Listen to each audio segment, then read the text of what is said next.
जय Hind. N V education में आप सभी का स्वागत है। आज इस वीडियो में हम लोग पढ़ेंगे शब्द रूपांतरण चैप्टर का नेक्स्ट पार्ट, कारक। ठीक है, तो कारक शब्द का अर्थ होता है करने वाला, कोई काम करने वाला। लेकिन इसका जो परिभाषा होता है वो है कि जब किसी संज्ञा या सर्वनाम पद का संबंध वाक्य में प्रयुक्त अन्य पदों विशेषकर क्रिया के साथ जाना जाता है, उसे कारक कहते हैं। इसको हम लोग पहचानते हैं इसके विभक्ति के हिसाब से। विभक्ति होता है चिन्ह को हम लोग विभक्ति कहते हैं। इसमें कारक का 8 भाग होता है। ठीक है, तो जिसमें से हम लोग आगे पढ़ेंगे इसका एक एक करके। तो जैसे कि यहाँ पे दिया हुआ है कि विभक्ति, कारक को प्रकट करने के लिए संज्ञा या सर्वनाम के साथ जो चिन्ह लगाया जाता है उसे विभक्ति कहते हैं। प्रत्येक कारक का विभक्ति चिन्ह होता है, किंतु हर कारक के साथ विभक्ति चिन्ह का प्रयोग हो यह आवश्यक नहीं है। कहीं कहीं पर जो विभक्ति चिन्ह होता है वो विलोप होता है, उसमें साइलेंट किया जाता है। इसका 8 प्रकार होता है। पहला है कर्ता, कर्म, करण, संप्रदान, आपादान, संबंध, अधिकरण, संबोधन। जिसमें से पहला है कर्ता कारक। तो संज्ञा या सर्वनाम का वह रूप जो क्रिया यानी कि कार्य के करने वाले का बोध कराता है, अर्थात क्रिया के करने वाले को कर्ता कहते हैं। ठीक है, कर्ता कारक का विभक्ति चिन्ह होता है ने। यहाँ पे जो बोल्ड अक्षर में दिया हुआ है वो देख सकते हैं यहाँ पर, ये इसका विभक्ति चिन्ह होता है। ने विभक्ति का प्रयोग कर्ता कारक के साथ केवल भूतकालिक क्रिया होने पर होता है, अतः वर्तमान काल, भविष्यत काल तथा क्रिया के अकर्मक होने पर ने विभक्ति का प्रयोग नहीं होगा। मतलब कि वर्तमान काल, भविष्यत काल तथा क्रिया के अकर्मक होने पर ने विभक्ति का प्रयोग नहीं होगा, ये विलोप होगा, विलोप रहता है इस वाक्य से। जैसे कि अभिषेक पुस्तक पढ़ता है, यहाँ उदाहरण के साथ देख सकते हैं कि अभिषेक पुस्तक पढ़ता है, तो इसमें ने का प्रयोग नहीं होगा, यहाँ ने छुपा हुआ है, विलोप है।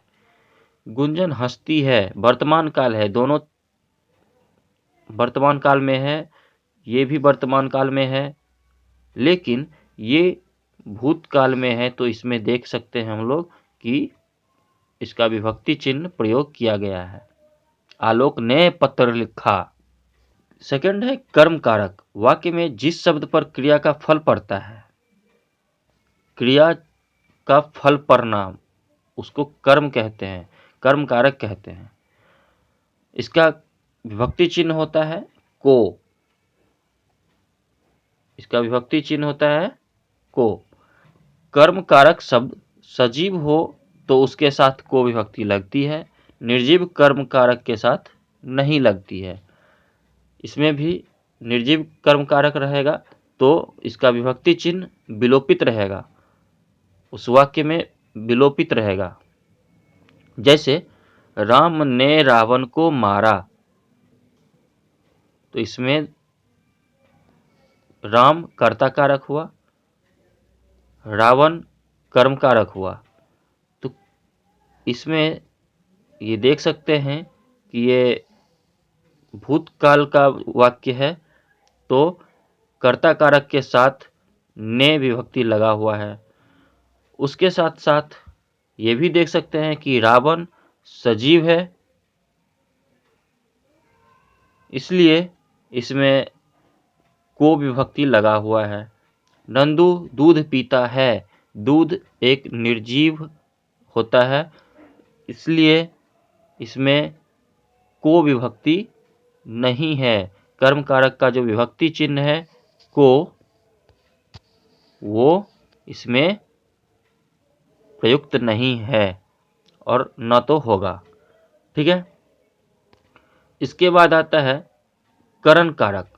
करण कारक का मतलब होता है जो साधन किसी चीज के काम करने के लिए, कोई भी काम करने के लिए अगर किसी चीज का जरूरत पड़े, किसी के माध्यम से काम करना पड़े, तो वो माध्यम होता है करण कारक। इसका परिभाषा देखते हैं हम लोग।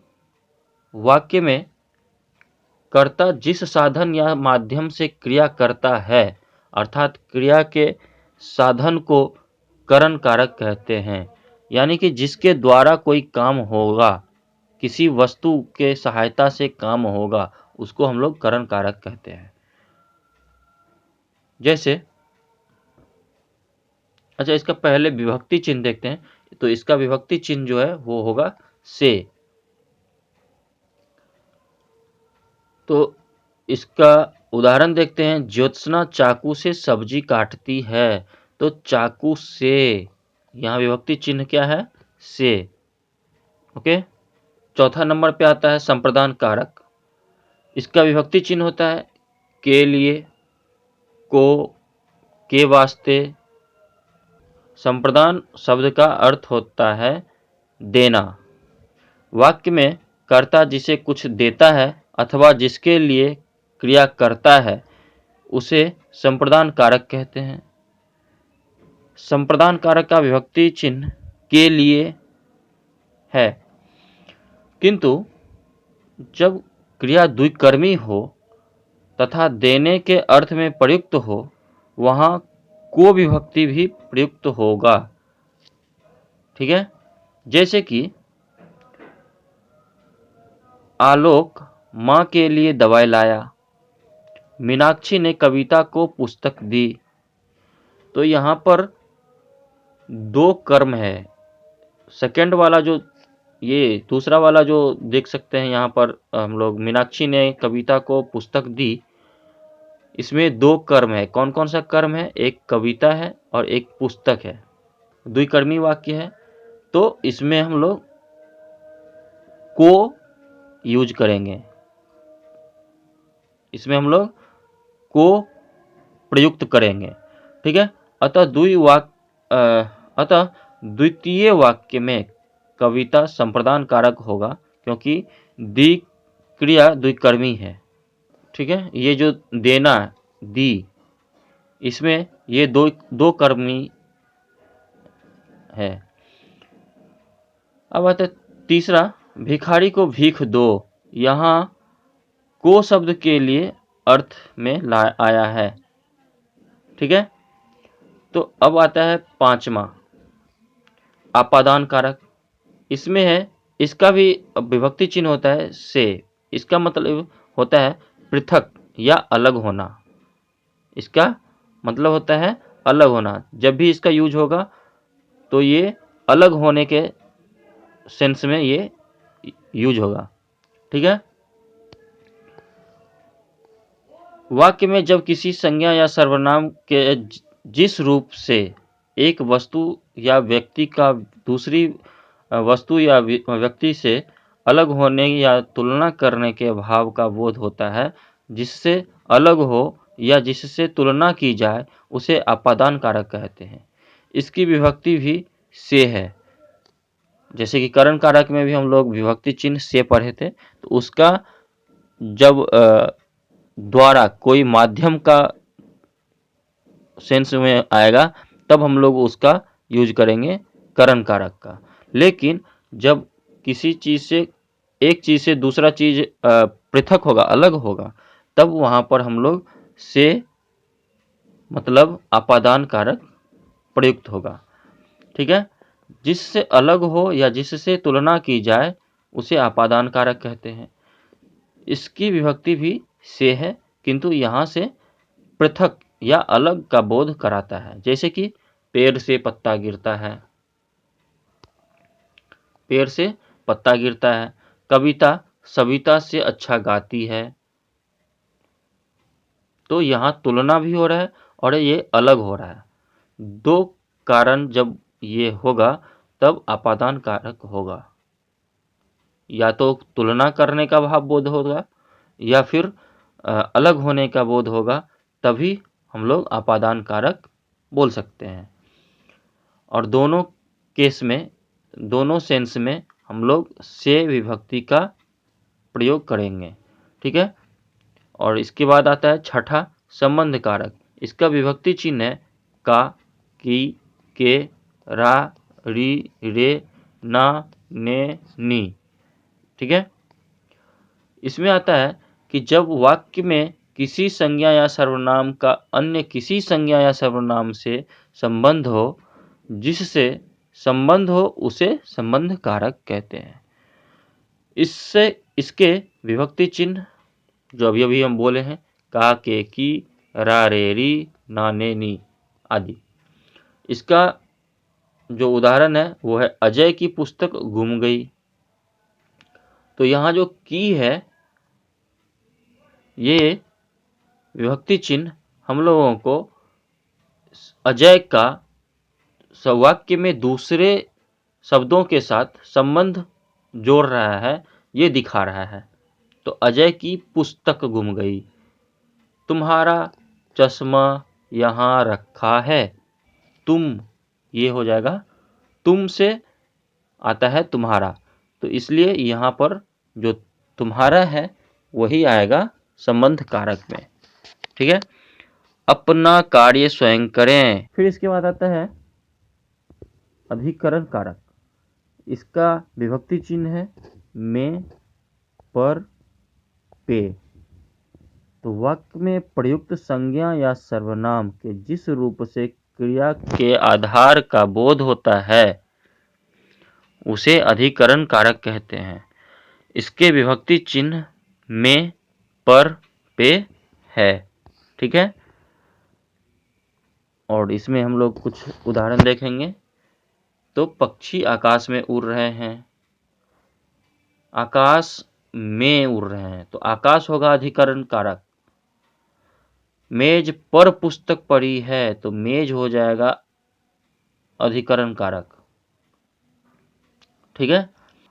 आठवां और अंतिम होता है संबोधन कारक। इसका विभक्ति चिन्ह है हे, ओ, अरे। वाक्य में जब किसी संज्ञा या सर्वनाम को पुकारा या बुलाया जाता है, अर्थात जिसे संबोधित किया जाए, उसे संबोधन कारक कहते हैं। संबोधन कारक के विभक्ति चिन्ह है हे, ओ, अरे।